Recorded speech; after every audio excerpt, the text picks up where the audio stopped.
Assalamualaikum warahmatullahi wabarakatuh.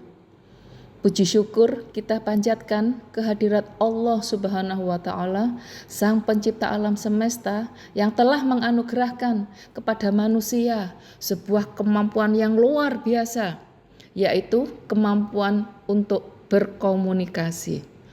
Komunikasi bukan sekedar pertukaran kata atau pesan, ia adalah nafas kehidupan, jembatan yang menghubungkan hati, pikiran, dan makna antar sesama manusia, bahkan antar makhluk di alam semesta. Dari gerak semut hingga peredaran planet, dari suara hati hingga gema dakwah, semua menunjukkan bahwa komunikasi adalah bahasa universal ciptaan Tuhan.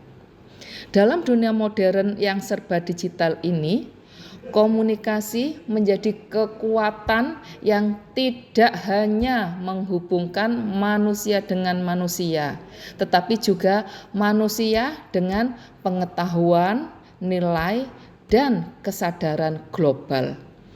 Melalui komunikasi, kita belajar memahami perbedaan, menebar kebaikan, dan membangun harmoni, baik di dunia nyata maupun dunia maya.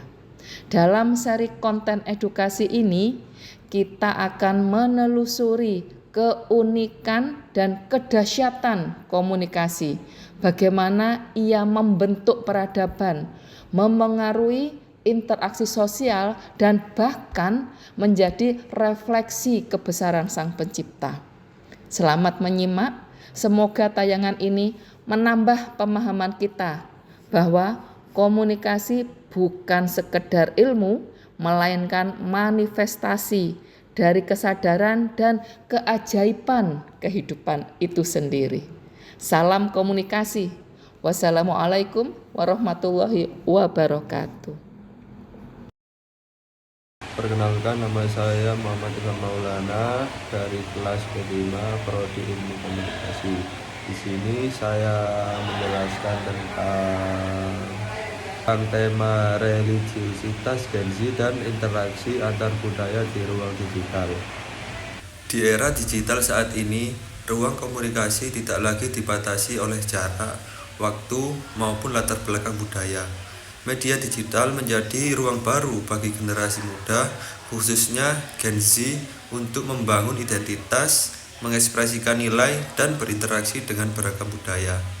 Dalam konteks religiusitas, Gen Z menunjukkan pola yang berbeda dibanding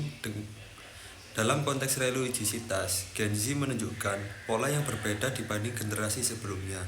Religiusitas Gen Z tidak selalu diekspresikan melalui cara-cara formal atau institusional.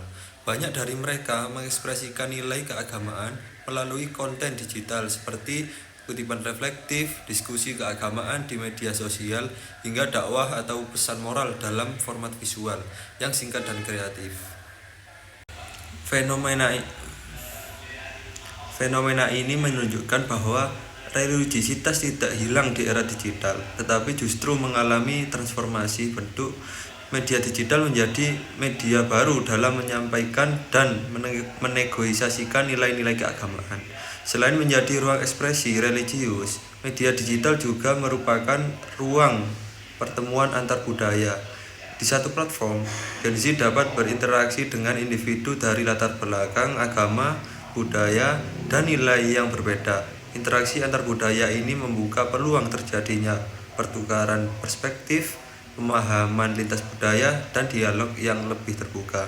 Namun di sisi lain, perbedaan nilai dan keyakinan juga berpotensi menimbulkan kesalahpahaman, konflik simbolik, hingga polarisasi.